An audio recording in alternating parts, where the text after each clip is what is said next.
तो बच्चों last lecture में हमने क्या देखा था? लास्ट लेक्चर में बच्चों हमने देखा था रेजोनेंस। रेजोनेंस अच्छा देखा था कि नहीं? यस, क्लियर ना? रेजोनेंस देख लिया हमने। यस, किसे कहते हैं रेजोनेंस? आपको पता होना चाहिए। जब एक्सएल बराबर एक्सी हो जाए उस टाइम पे आई एम मैक्सिमम हो जाता है और उस फिनोमेना को resonance in LCR series AC circuit बोला गया है। Resonance okay. उसमें resonant angular frequency omega naught भी आती है जिसका इक्वेशन 1/√LC होता है। ओके। और फाइनली हमने कर्व भी देखा था जिसको हमने रेजोनेंस कर्व बोला था। और रेजोनेंस कर्व की जो शार्पनेस है वो ट्यूनिंग और सिलेक्टिविटी के लिए रेडियो टीवी जैसे सिस्टम्स में बहुत ही इंपॉर्टेंट है। और उसके बारे में आज हम देखने और पढ़ने और डिटेलिंग करने वाले हैं।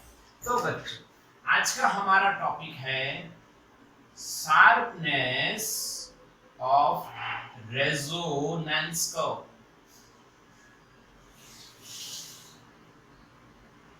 और इसको ऑब्लिक में आप बोल सकते हो this is the topic of Q factor. एक और इसका नाम हो सकता है और वो नाम हो सकता है क्यू फैक्टर। क्यू भाई, क्यू फैक्टर। चलो तो समझते हैं, आओ। तो अगेन हम वही बात करने वाले हैं। हम लोग कुछ स्टेप सेट कर देते हैं। ओके। तो पहली स्टेप जो मैं यहाँ पे सेट कर रहा हूँ, स्टेप नंबर 1, आपको ड्रॉ करना है अगेन IM और IRMS versus omega graph. Then आपको डिफाइन करना है यहाँ पे HPBW।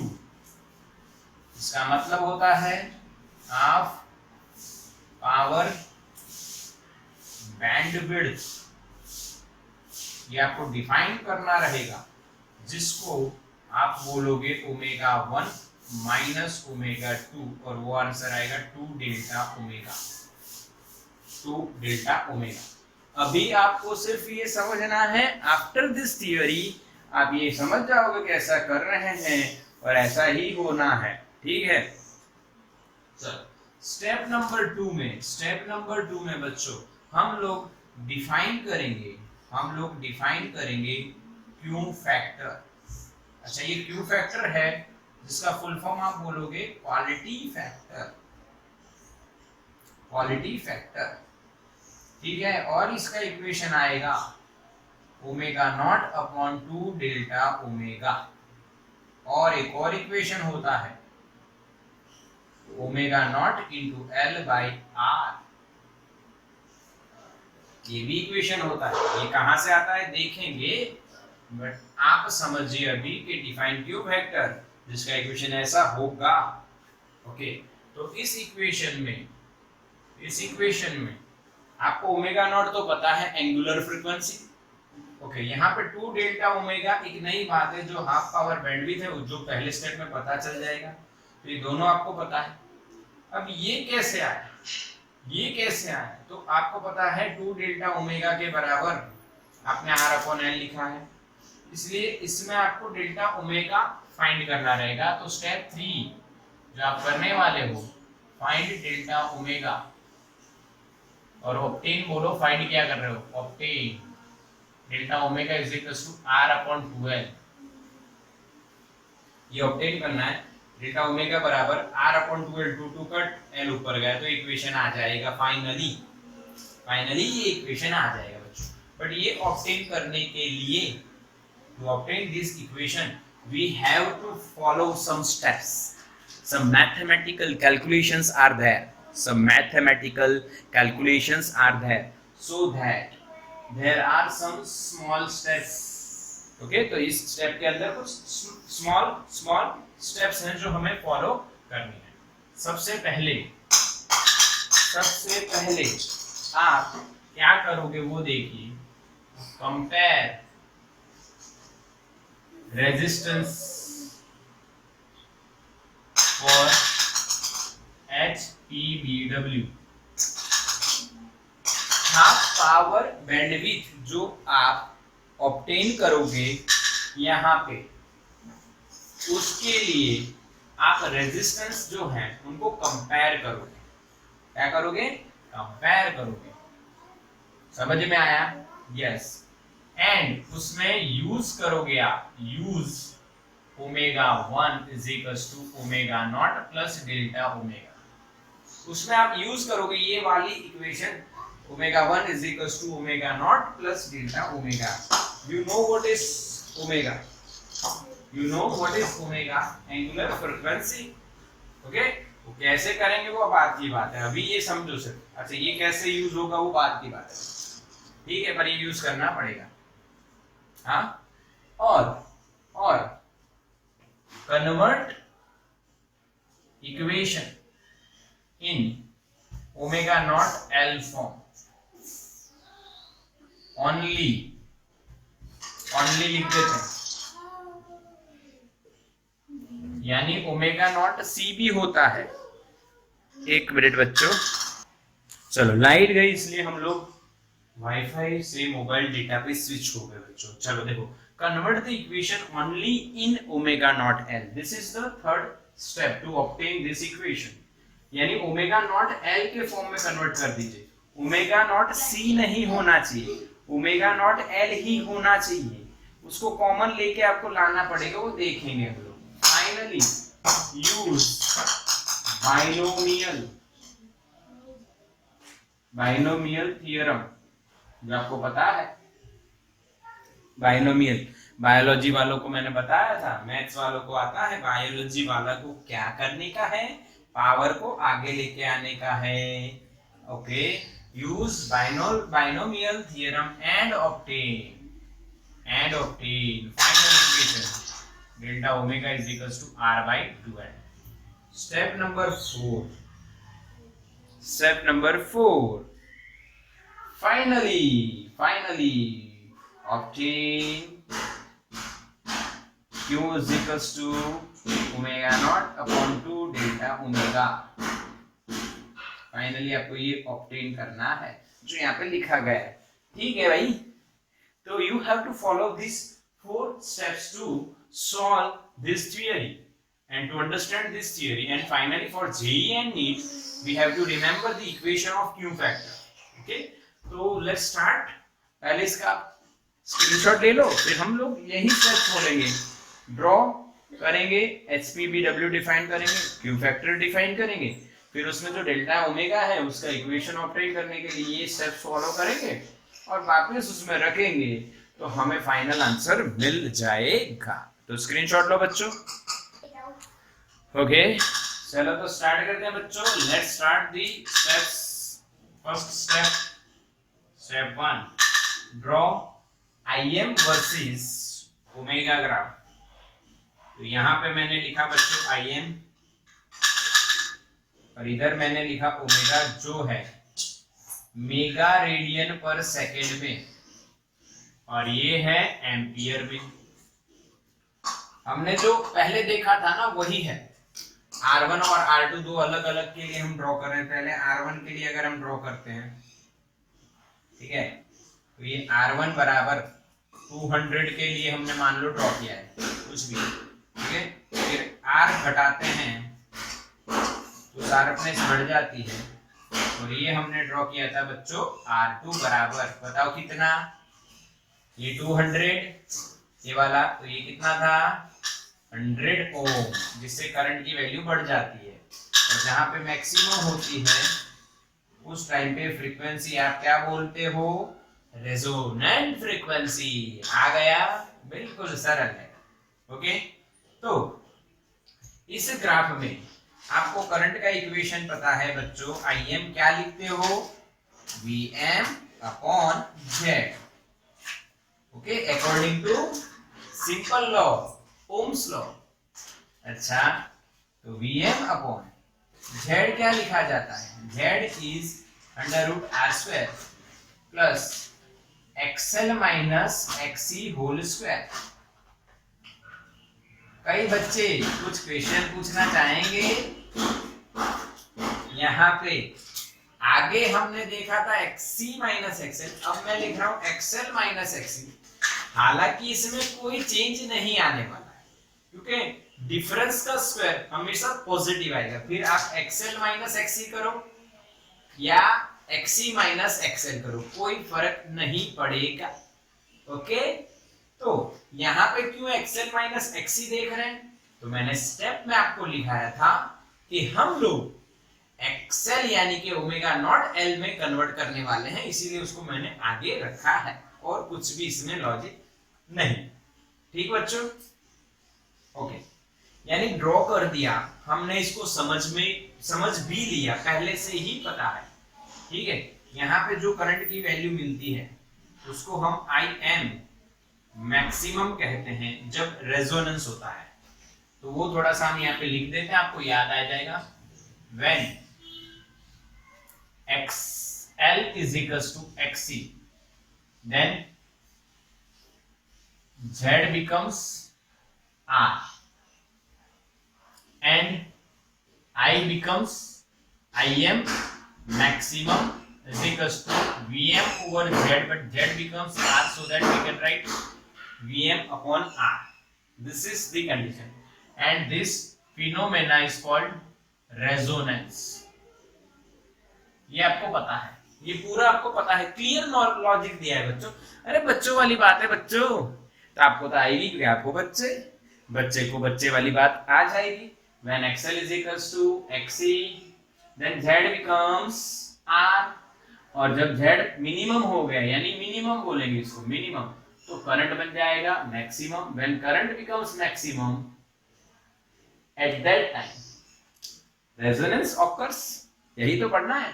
अच्छा, रेजोनेंस आ गया आपको समझ में। अब हम बात करने वाले एक बढ़िया और एक न्यू टॉपिक की, HPBW इसमें, यानी टर्मिनोलॉजी है हाफ पावर बैंडविड्थ। क्या है टर्मिनोलॉजी? हाफ पावर बैंडविड्थ, यानी पावर आधा हो उस समय पे बैंडविड्थ। बैंडविड्थ का मतलब क्या है? बैंड और bundle of frequency, bundle of frequency. यानी बच्चों मैंने आपको एक बात बतानी, इस दुनिया में बहुत सारी फ्रीक्वेंसी है, पर मैं एक लिख रहा हूं यहाँ पे 20 हर्ट्ज से 20,000 hertz, 20 to 20 kilohertz, 20 hertz to 20 kilohertz. पता है आपको ये क्या है? What is this? आपको पता है? हाँ, आप लोग 8, 9, 10 में पढ़ चुके हो, कुछ ना कुछ तो है ये, 10th में आया हो, कहीं ना कहीं तो आया हो। What is this range? हाँ, ये रेंज है बच्चों Audible range for human being. हम लोग इस रेंज में सुन सकते हैं। अगर फ्रीक्वेंसी इससे कम है या इससे ज्यादा है तो वो हमें क्लियरली सुनाई नहीं देती है, तो इसको हम बोलेंगे हायर फ्रीक्वेंसी और इसको हम बोलेंगे लोअर फ्रीक्वेंसी। तो bandwidth of human ear, bandwidth, width आप जो लिखोगे बैंडविड्थ, वो क्या होगी? Higher frequency minus lower frequency. Yes और नो? इसके बीच की अगर आपको लिखनी है कितनी होती है तो ये माइनस ये कर दो। This is known as bandwidth. समझ में आया बच्चों? What is called bandwidth? Yes और no? A bundle of frequency, a bundle of frequency, इसमें बहुत सारी फ्रीक्वेंसी है, उनके बंडल को बैंडविड्थ बोला जाता है। How to find out that bundle of frequency? Simply subtract the higher frequency minus, simply subtract the lower frequency from the higher one and you will get the bandwidth. Okay? ये bandwidth frequency के term में भी आ सकती हैं और angular frequency, दोनों बात same होती है। ठीक है? ठीक है? यस यस, चलो ठीक, आपको समझ में आ गया बैंडविड्थ क्या होती है। अच्छा बताओ हाफ पावर बैंडविड्थ क्या होगी? If you know the bandwidth then you will also know about HPBW, half power bandwidth. भाई तो देसी डेफिनेशन क्या होगा, जिस बैंडविड्थ पे पावर आधा हो उसको बोलेंगे हाफ पावर बैंडविड्थ। यार बात तो वही है, क्या इसमें कोई दिमाग लगाने की जरूरत ही नहीं है। जब आपको मैंने बैंडविड्थ बता दी तो आप हाफ पावर बैंडविड्थ निकाल सकते हो। ठीक है, चलिए तो क्लियर करते हैं। हाँ के ना, हाँ के ना बच्चों, यस और नो। अच्छा लाइट आ गई है भाई, हम स्विच टू वाईफाई हो जाते हैं। ओके ओके, समझ में आ गया। अब पावर का इक्वेशन क्या होता है, तो कि आई स्क्वायर आर होता है। पावर का इक्वेशन क्या होता है, आई स्क्वायर आर। अगर मैंने पावर को आधा किया, अब यहाँ पे जो हम बात कर रहे हैं ना बच्चों, वो मैक्सिमम की बात कर रहे हैं। तो आई एम मैक्सिमम का स्क्वायर, चलो आई एम रखता हूं अभी, आई एम का स्क्वायर इंटू आर। तो यहाँ पे क्या होगा, I M square into R by 2। यहाँ पे करंट कितना है, रेजिस्टेंस कांस्टेंट है, तो यहाँ पे करंट कितना है, यहाँ पे करंट आप बताओ कितना होगा, सोचो। पावर P है तो करंट कितना है, I M. Okay, I M square R is power loss. But power आधा होता है तो करंट कितना होगा, आर अगर कांस्टेंट है तो R as it is resistance है, तो करंट कितना होगा, देखो ध्यान से। क्या हम ऐसे लिख सकते हैं, ये 2 को हम आई एम स्क्वायर के नीचे लाना चाहते हैं, स्क्वायर के अंदर लाना चाहते हैं, तो रूट करके ले जाना पड़ेगा। तो this is our new current when power is half. तो करंट बन जाएगा I am upon root 2।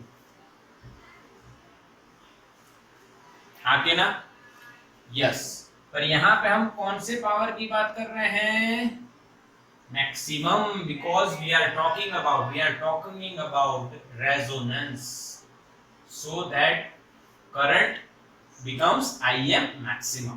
Okay, when power is half then current becomes Im maximum upon root 2।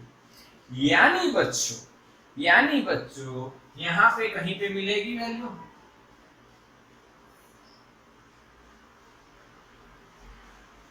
ये वाली Im maximum, तो ये वाली Im maximum by root 2, because you know what is 1 upon root 2, 0.707 James bond. आके ना, James bond है ना ये, तो Im मैक्सिमम का 0.7 गुना यानी थोड़ा सा कम, 0.5 यानी आधा, 0.7 यानी थोड़ा उससे ऊपर। समझ में आया, यस और नो। तो बच्चों जब पावर आधा हुआ तो करंट कितना हुआ, I M maximum by root 2। तो अब इसमें देखो क्या होगा, तो जब पावर आधा होता है यानी करंट की वैल्यू ये होती है, तब फ्रीक्वेंसी कितनी, तो वो फाइंड करने के लिए मैंने यहाँ पे लाइन ड्रॉ की। तो यहाँ पे 2 जगह कट हुआ और ये सिमेट्रिक ग्राफ बनता है अबाउट ओमेगा नॉट। इधर भी जो है वैसा ही इधर है, सिमेट्रिक, सेम टू सेम। तो यहाँ पे जो फ्रीक्वेंसी मिली बच्चों उसको हमने बोला ओमेगा 1, यहाँ पे जो फ्रीक्वेंसी मिली बच्चों उसको हमने बोला ओमेगा 2, और ड्यू टू सिमेट्रिसिटी ये जितना डिफरेंस होगा उतना ही ये है भी होगा, same to same, because graph is symmetry about omega naught. तो अगर यहाँ पे सेम है तो ओमेगा 1 और ओमेगा 2 जो मिलेंगे उनका डिफरेंस भी यहाँ से सेम होगा। तो ये जो डिफरेंस है बच्चों, ये डिफरेंस फ्रीक्वेंसी का है, इसलिए इसको डेल्टा ओमेगा लिखता हूं। तो ये भी डेल्टा ओमेगा होगा। क्यों सेम है, due to symmetricity of the graph. हाँ, जितना इधर है उतना इधर है, तो ये करंट जिस फ्रीक्वेंसी पे यहाँ पे होगा उतने ही डिफरेंस पे इससे यहाँ पे डेल्टा ओमेगा है, तो ये डिफरेंस भी डेल्टा ओमेगा होना चाहिए। ओके ओके, सही है। Now what is half power bandwidth. देखो पावर आधा हुआ यानी I M maximum by root two current हुआ, तो कौन सी रेंज मिली आपको? इतना बैंड मिल रहा है। ये बैंड में ये हायर वैल्यू है और ये लोअर वैल्यू है, क्योंकि ये ज्यादा दूर है, ये कम दूर है।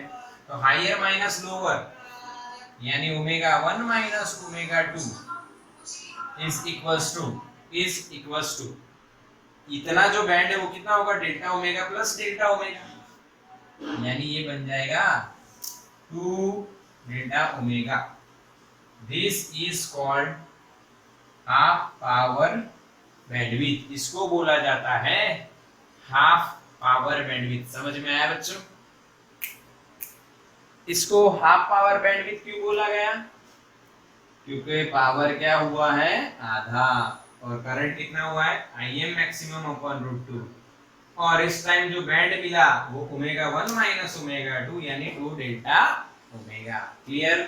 फर्स्ट स्टेप बिल्कुल यस और नो? यस और नो? तो इसका स्क्रीनशॉट ले लो, बट उससे पहले एक इक्वेशन लिखना चाहेंगे हम। ओमेगा 1 कितना?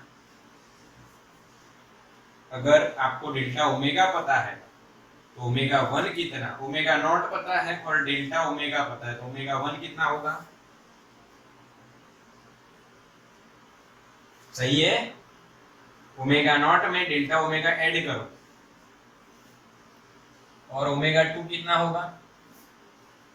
ओमेगा नॉट में से डेल्टा ओमेगा निकालो, सबट्रैक्ट करो। ठीक है? This is the higher frequency and this one is lower, और हायर माइनस लोअर करोगे तो you will get half power bandwidth. बोलो बच्चों, समझ में आया? अब इसका स्क्रीनशॉट लेने लायक ये हो चुका है, और ये खास आपको याद रखना है कि इसी का यूज करने वाले हैं थोड़ी देर में। स्क्रीनशॉट लो। तो बच्चों अब हम लोग स्टेप 2 देखते हैं। ये मैंने रखा है, रीजन है, इसको आपको फिर से एक बार समझना पड़ेगा, इसलिए मैं स्टेप 2 और स्टेप 3 भी रखेंगे, तब स्टेप 3 लिखेंगे तब भी ये रखेंगे, फिर स्टेप 3 के बाद हटा देंगे। स्टेप 3 पे बहुत जगह जाएगी, क्योंकि आपको पता है सबसे लंबी वही है। तो स्टेप 2 क्या है? Define Q factor. अच्छा, क्यू फैक्टर होता क्या है? तो भाई इसका फुल फॉर्म है क्वालिटी फैक्टर। क्या है फुल फॉर्म? क्वालिटी फैक्टर, यानी क्यू फैक्टर। अच्छा, क्या करता है क्यू फैक्टर? क्यों पढ़ना है हमें? तो क्यू फैक्टर डिसाइड्स, कुछ डिसाइड करता है, क्वालिटी ऑफ द सिस्टम और sharpness of resonance curve. Q factor अगर आपने फाइंड कर लिया तो आपको पता चल जाएगा कि भाई कितना शार्प है आपका जो आई एम वर्सेस ओमेगा है, वो रेजोनेंस कर्व है, वो कितना शार्प है। जितना शार्प उतनी क्वालिटी अच्छी, जितना शार्प कम उतनी क्वालिटी कम अच्छी, बुरी नहीं कम अच्छी। ठीक है? समझ में आया? तो क्यू फैक्टर क्या है बच्चों? Q factor decides the quality of the resonance and sharpness of the resonance curve. ठीक भाई, सही है। अच्छा, अब इसका इक्वेशन क्या होगा ये देख लो। The ratio of angular frequency, this is resonant angular frequency upon half power bandwidth. Ratio of resonant angular frequency and half power bandwidth is called Q factor। समझ में आया बच्चों? यस और नो? अरे बिल्कुल इजी, इन दोनों का रेशियो ही decide करेगा। अब आप कहोगे कैसे सर? चलो बताओ, ये वाला अच्छा या ये वाला अच्छा? ये 1 है और ये 2 है। अच्छा, ये 2 है और ये 1 है, कौन सा वाला अच्छा? बताओ कैसा कर्व रहेगा तो आप एलसीआर रेजोनेंस अच्छा कहोगे। यस, 2 वाला ये बेटर है, ये बेटर है। तो इसमें जब आप टू डेल्टा ओमेगा देखोगे और इसका 2 और डेल्टा ओमेगा देखोगे तो ये ज्यादा है और ये कम है। तो जितना 2 डेल्टा ओमेगा ये कम उतनी शार्पनेस ज्यादा, और जितनी शार्पनेस ज्यादा उतना क्यू फैक्टर ज्यादा। तो क्यू फैक्टर और डेल्टा ओमेगा इनवर्स में है, देखो आके ना। ठीक है भाई, बढ़िया है। यस और नो? हाँ के ना बच्चों? तो आप मुझे पूछोगे सर आपने 2 डेल्टा ओमेगा तो बढ़िया समझा दिया कि भाई क्यों, और 2 डेल्टा ओमेगा इनवर्स में होने चाहिए, क्योंकि जितना 2 डेल्टा ओमेगा कम उतना ऊपर तीखा बन जाएगा, पतला बन जाएगा, डाइटिंग हो जाएगी। बढ़िया, यानी जितना तला हुआ कम खाओगे उतना पतले ज्यादा हो जाओगे। ठीक है, तो व्हाट इज ओमेगा नॉट? तो हेल्दी फूड। अच्छा, और हेल्दी फूड की मात्रा ज्यादा होनी चाहिए, ऑयली फूड की कम होनी चाहिए, यानी आप पतले हो जाओगे तो क्वालिटी बढ़ जाएगी। बट प्रैक्टिकली लॉजिक देते हैं कि ओमेगा नॉट ज्यादा होगा तो क्वालिटी कैसे ज्यादा। आपको एक बात समझाई जाएगी चैप्टर नंबर 8 में, कि जो भाई सिग्नल्स हैं, यानी अभी मैं यहाँ पे कॉल किसी का आता है, चलो मैं रिसीव करता हूँ, तो क्या मेरा फोन जो है उसका जो एंटेना है उसके लिए इस एटमॉस्फेयर में सिर्फ एक सिग्नल है? सोचो, एक सोच बनाओ अपनी कि सिग्नल्स जैसे निकल रहे हैं तो सिर्फ एक सिग्नल निकल रहा है या बहुत सारे, नंबर ऑफ सिग्नल्स। तो बच्चों उन सिग्नल्स का मिक्स होना पॉसिबल है ना, जिसको इंटरफियरेंस बोलते हैं। और ये मिक्स होना हायर फ्रीक्वेंसी पे कम हो जाता है। हायर फ्रीक्वेंसी वो हम 8th चैप्टर में मैं आपको बताऊंगा। तो ये जो ओमेगा नॉट है, जितना हायर उतना इंटरफियरेंस कम और क्वालिटी बढ़िया। जितना 2 डेल्टा ओमेगा कम उतनी भी क्वालिटी बढ़िया, क्योंकि जितना शार्पनेस बढ़ेगा उतना सिलेक्टिविटी और ट्यूनिंग अच्छा होगा। समझ में आया? समझ में आया बिल्कुल। तो हमने क्यू फैक्टर डिफाइन कर दिया। अच्छा, क्यू फैक्टर का यूनिट क्या है? Q factor is unitless quantity. Why? अरे भाई सेम क्वांटिटी का रेशियो यूनिटलेस ही रहेगा, तो ये भी आपको समझना है। क्यू फैक्टर इज यूनिटलेस, ठीक है, डायमेंशनलेस, कोई डायमेंशन वगैरह नहीं है। अच्छा, आप यहाँ पे ऐसा कहोगे कि Q factor depends on omega naught and delta omega, कह सकते हो, बट एक्चुअली में वो एल, सी और आर पर डिपेंड करता है। एल, सी, आर यानी इंडक्टर, कैपेसिटर एंड रेजिस्टर, इन पे डिपेंड करता है, वो भी देखेंगे अभी। चलो, तो ये सेकंड स्टेप कंप्लीट। अब थर्ड स्टेप की ओर चलेंगे, तो इसका स्क्रीनशॉट ले लो जल्दी से। तो बच्चों अब हम third step of this theory, you all know, very large step. Third step क्या है बच्चों? समझते आइए, समझते हैं थर्ड स्टेप क्या है। तो हमें डेल्टा ओमेगा बराबर R/2L ऑब्टेन करना है, ये ऑब्टेन करेंगे। Okay, this is our third step, step number 3। Okay, yes और नो? लिखवाई दिए ऐसा स्टेप लिखा था आपने? नो भाई, आंसर इज नो। क्यों भाई, मजाक कर रहे हो? लिखा था? अच्छा अच्छा, ओके, लिखा था। अच्छा, इतना ध्यान है सर, लिखा नहीं था, स्क्रीनशॉट लिया था। अच्छा सॉरी भाई, आपने स्क्रीनशॉट लिया था, मैंने बोल दिया लिखा था। अच्छा, कई बच्चों के कान और आंख दोनों खुले हुए हैं, वेरी गुड। ऐसे ही लोग आगे बढ़ते हैं, ये भी आपको बता दूं। पर निरंतर सही काम करते रहिए, बढ़िया से बढ़िया काम करते रहिए, तो आप अपने लक्ष्य पे जरूर से पहुंचोगे, जरूर से। कोई रोक नहीं पाएगा, कोई परिस्थिति या कोई प्रॉब्लम।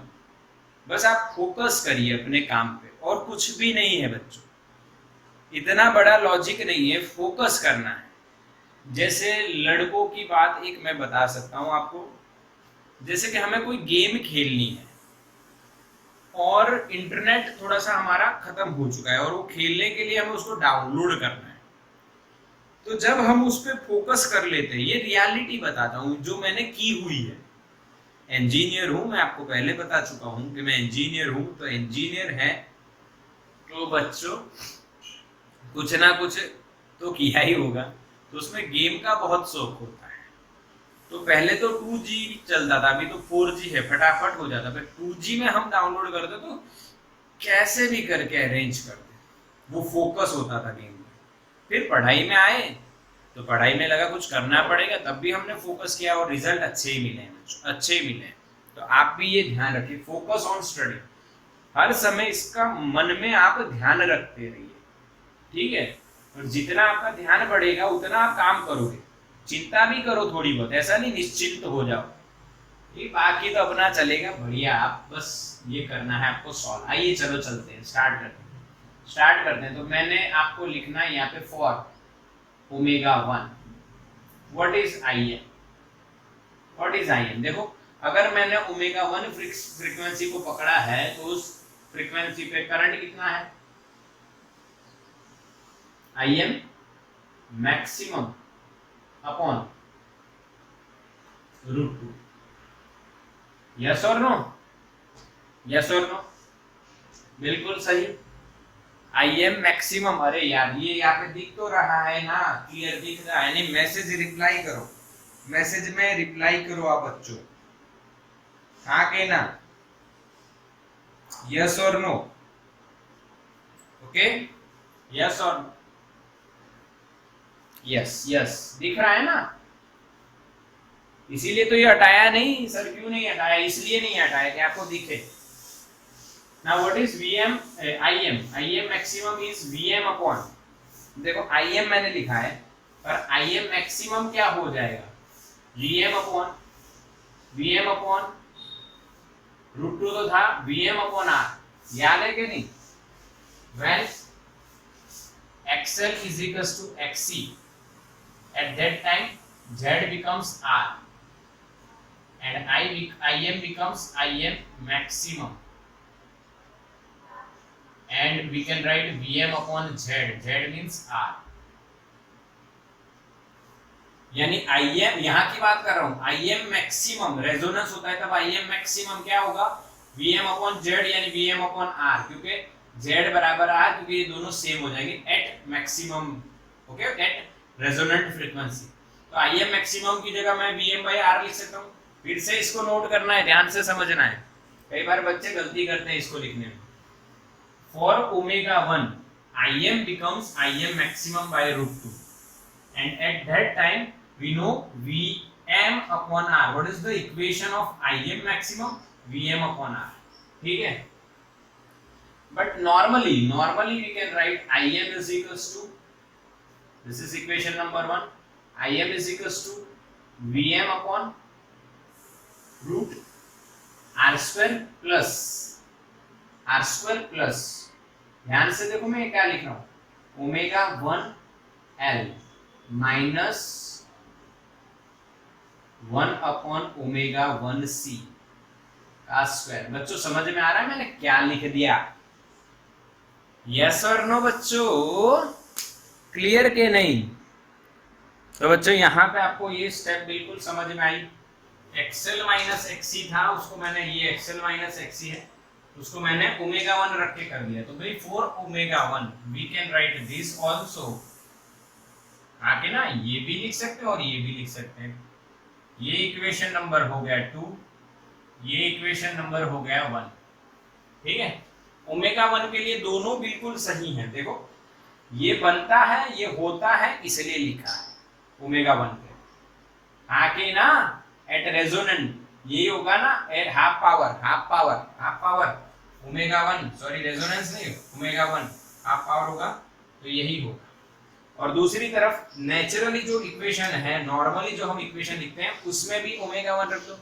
तो from equation number 1 and 2 compare कर सकते हैं हम दोनों को, अरे हाँ के ना मेरे बच्चों, Vm upon √2 R is equals to Vm upon root of R square plus omega 1L minus 1 upon omega 1C का स्क्वायर। बोलो ऐसे कंपेयर कर सकते हैं कि नहीं बच्चों, कंपेयर कर सकते हैं हम लोग, सही है। अरे नहीं है, अरे सही है, सही है, यस। कंपेयर कर दो दोनों को। अब जो कट हो रहा है उसको उठा दो, इसको इधर लेके आओ, इसको उधर ले जाओ, या उल्टा कर दो, जो आप करना चाहो वो कर सकते हो। इसको इधर लेके आते हैं और स्क्वायर कर देते हैं, तो R square plus omega 1L minus 1/ओमेगा 1C का स्क्वायर इज इक्वल्स टू, ये इधर गया 2r² हो गया, स्क्वायर किया इसका, इसका स्क्वायर किया, रूट निकल गया। बोलो समझ में आया? हाँ के ना? दिख रहा है क्लियर? यस, ये जगह भी यूज हो जाएगी। तो यहाँ पे बच्चों हम क्या लिख सकते हैं, ओमेगा 1L माइनस 1/ओमेगा 1C is equals to R। क्या ये समझ में आया बच्चों? क्या ये समझ में आया? डायरेक्टली लिखा है, आपको समझ में आना चाहिए। r² इधर गया तो माइनस होगा, तो 2r² माइनस r², तो r² बचेगा और मैंने रूट ले लिया। क्लियर ना? हाँ के ना? यस और नो? समझ में आया कि नहीं? यस। थोड़ा सा लिखना पड़ा, अच्छा। अरे अब देखो, थोड़ा सा यहाँ पे याद रखना था, कोई दिक्कत नहीं, बच गया बच गया बच गया। जब हम ओमेगा 1 लिखना चाहते हैं, जब हम ओमेगा 1 लिखना चाहते हैं, तो ओमेगा 1 के बराबर क्या लिख सकते हैं, omega naught plus delta omega. हाँ के ना? इसमें ओमेगा 1 के बराबर आप क्या लिख सकते हो, पुट ओमेगा 1 बराबर omega naught plus delta omega. Yes और नो? ये मैं गलती से मैंने इसको निकाल दिया, पर थोड़ा सा अपना नसीब अच्छा था कि बच गया, नहीं तो फिर से ड्रॉ करना पड़ता।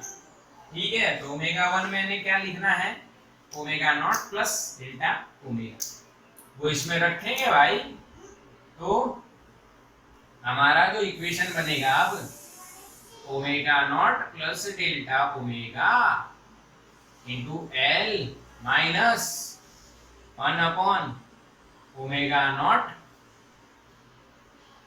Plus delta omega into C is equals to R। ठीक भाई, समझ में आया? इसका स्क्रीनशॉट ले लो, नहीं तो ये हटाने वाला हूं मैं। स्क्रीनशॉट लो फटाफट, चलो चलो स्क्रीनशॉट लो इसका, ये हटने वाला है। ये रखते हैं, फिर भी ले लो फिर भी। चलो ठीक है, रखते हैं यहाँ तक, जहां तक खत्म ना हो तो। अब इसमें से ओमेगा नॉट को निकाल लो बच्चों, शर्माओ मत। ओमेगा नॉट को निकालो, 1 plus delta omega by omega naught into omega naught L हो गया, माइनस माइनस तो है ही ना भाई, माइनस तो है बीच में, ये वहीं से कंटिन्यू हो रहा है। अब इसमें भी वही करेंगे जो उसमें गया, 1 plus delta omega upon omega not, क्योंकि यहाँ ओमेगा नॉट है नहीं और उसको बाहर निकाल लिया मैंने, ओमेगा नॉट। अब C की जगह आप क्या लिख सकते हो वो देखो। C की जगह आप लिख सकते हो, ध्यान से देखिए, C की जगह आप क्या लिख रहे हो, L upon something like this. कैसे? Omega naught is equal to 1 upon under root LC। तो C की जगह आप क्या लिख सकते हो, तो ओमेगा नॉट का स्क्वायर हो गया, 1 अपॉन LC हो गया। C इधर लेके आए तो C बराबर क्या होगा, 1 upon L into omega not square. Yes, 1 upon omega not square into L। सही लिख रहा हूं बच्चों? सही लिख रहा हूं? समझ में आ रहा है ना? मैंने पूरे इक्वेशन को ओमेगा नॉट L के फॉर्म में लाना है, इसीलिए मैंने C को भी हटा दिया यहाँ से। C की जगह मैंने क्या लिखा, 1 upon omega not square L। समझ में आया?